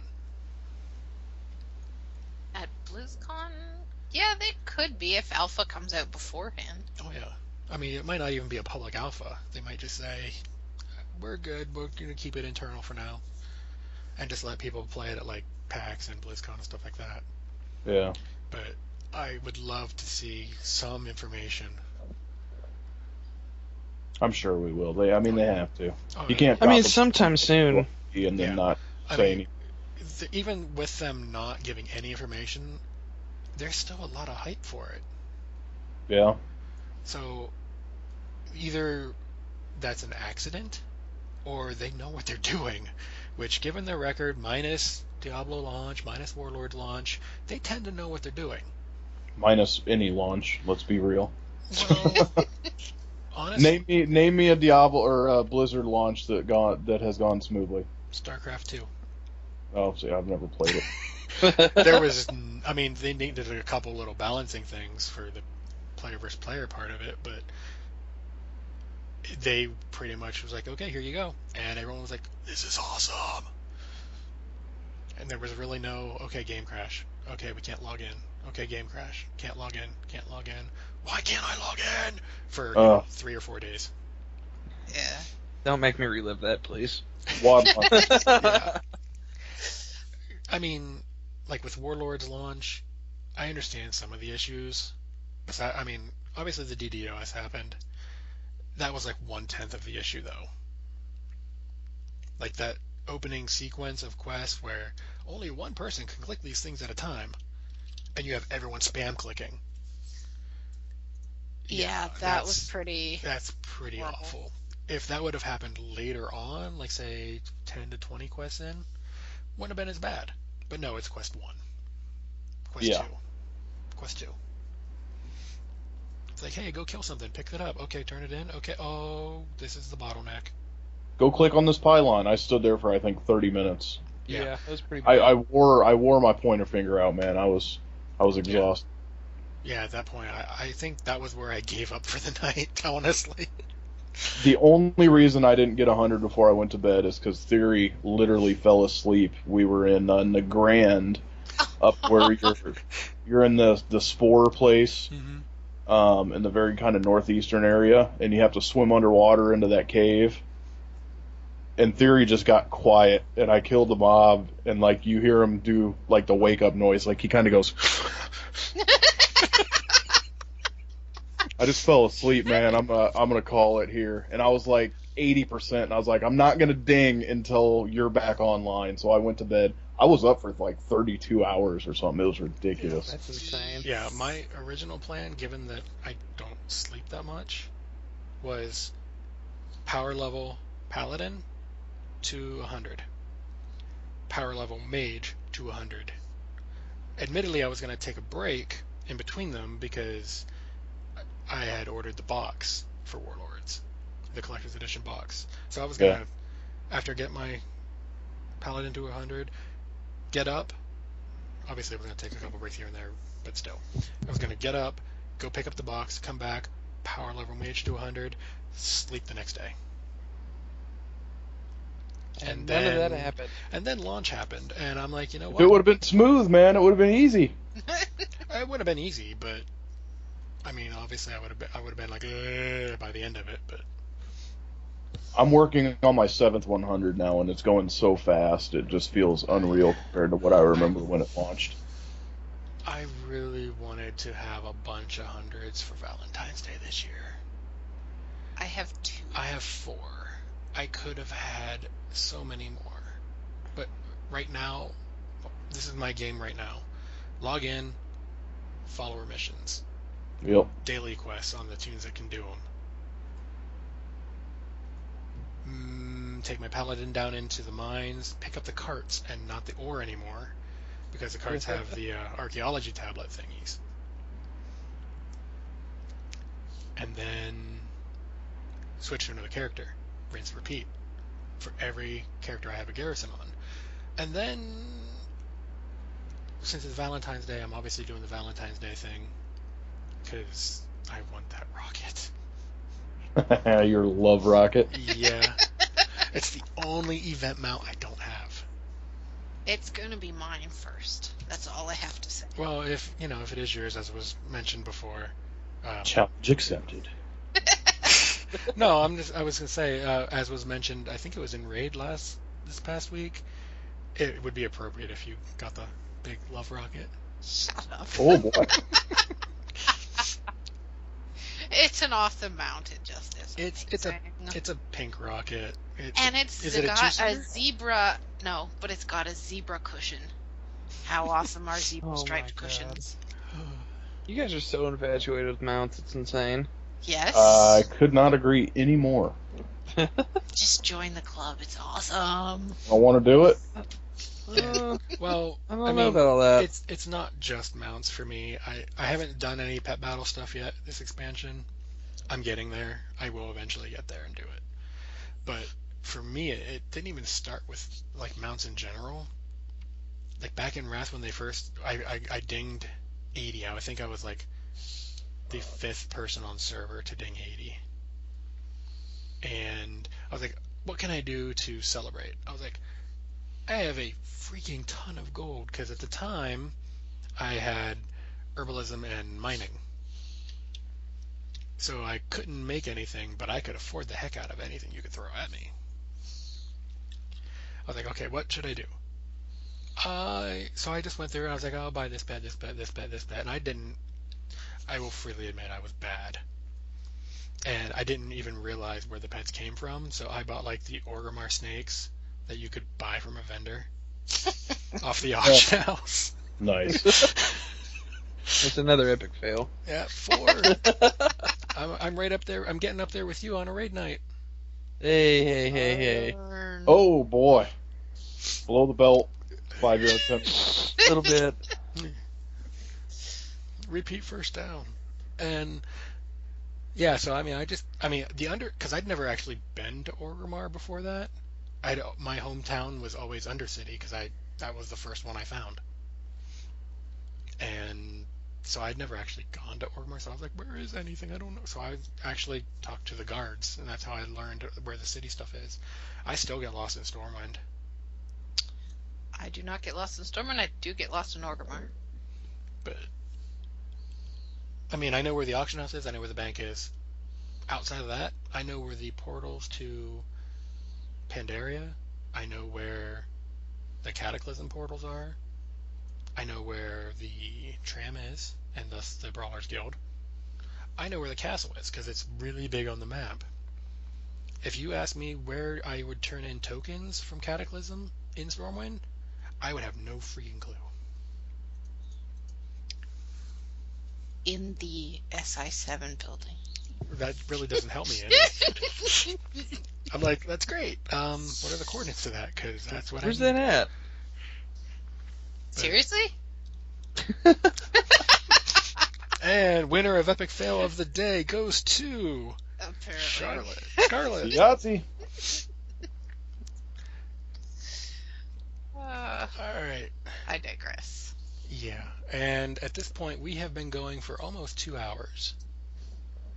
We don't want people to fall asleep halfway through our first episode. I think Yeah. they probably already will. What? This is rivet. Yeah, don't pull a theory. I think episode 0 is a success. Episode? Yeah, I think I'm going to call it a wrap here. If you guys want, tell them where people can follow you, and we can get out of here, and I can go to bed so I can wake up in 2.5 hours for work. Have fun with that. Oh, yeah. I don't have a big social calling, so I don't have a whole lot to put on there. I have a Twitter, I have a Twitch. I don't use any of them nearly as much as I should. Well, throw out your Twitter or Twitch if you want, and worst case is you won't check it. Yeah, my Twitch is Twitch TV/WillGSX, and my Twitter handle is the same, WillGSX. So shoot me a follow. I'll accept it if I see it. Maybe. You can follow me at Hemi the Freak on Twitter, and that's about it. I think my Twitch is Scarlet SCHARLETT _, and my Twitter is the same actually at Scarlet _. So yep, follow me, and I'll be reposting the link once we get it up. Yep. And as for me, I am pretty much, as I said at the beginning, Draven Dresden is what I go by. Twitch, Twitter, pretty much anywhere that you can have anything, that's what I saved my name as. If you want to put anything to the show, I did set some stuff up for that. Podcast Epic Fail for Twitter, Facebook, Gmail, and I'm still working on iTunes because it's annoying. Yes. And it'll be up on YouTube. I'm not sure the link there. It'll be in the Twitter feed either way. And then I'm going to see if I can't get it put up on Stitcher and all that other fun stuff. The main recording, I found a good spot. It's going to be like archive. It really doesn't matter. That's just it's a place to store MP3s, and which is what this is saved in.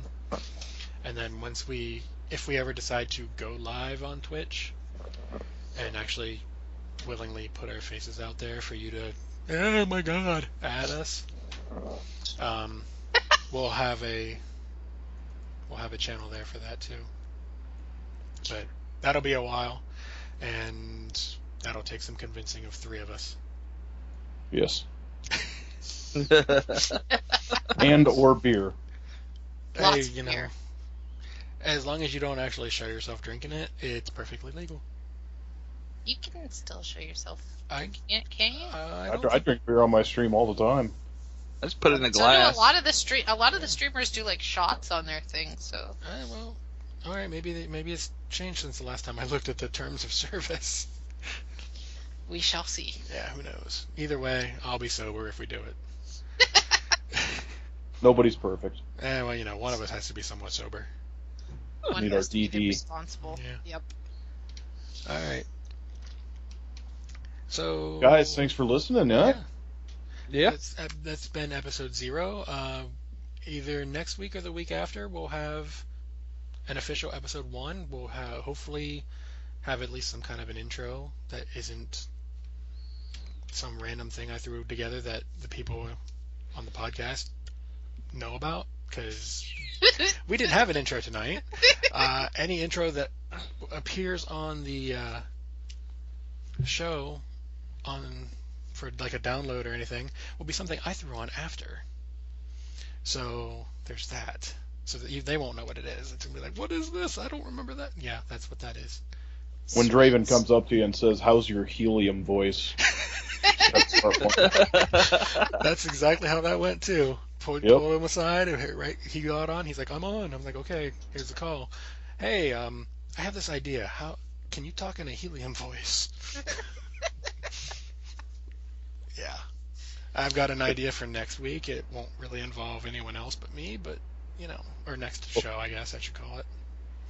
Hopefully no more helium. It's really hard for me to get to that octave. You did well. Yeah, you did. You did well. I barely could hear you, but that's because I was laughing so hard at Charlotte there laughing. I'm just like, keep it together, keep it together, keep it together, keep going. You know the worst of this joke, keep going. And okay, you're done. You wait, and she's laughing. Okay, mute, laugh. Yeah, that mute button's pretty handy. Yeah. That was awesome. Well, thank you so much. Yep. We'll see you guys next time. Have a Yeah, good one. see you guys.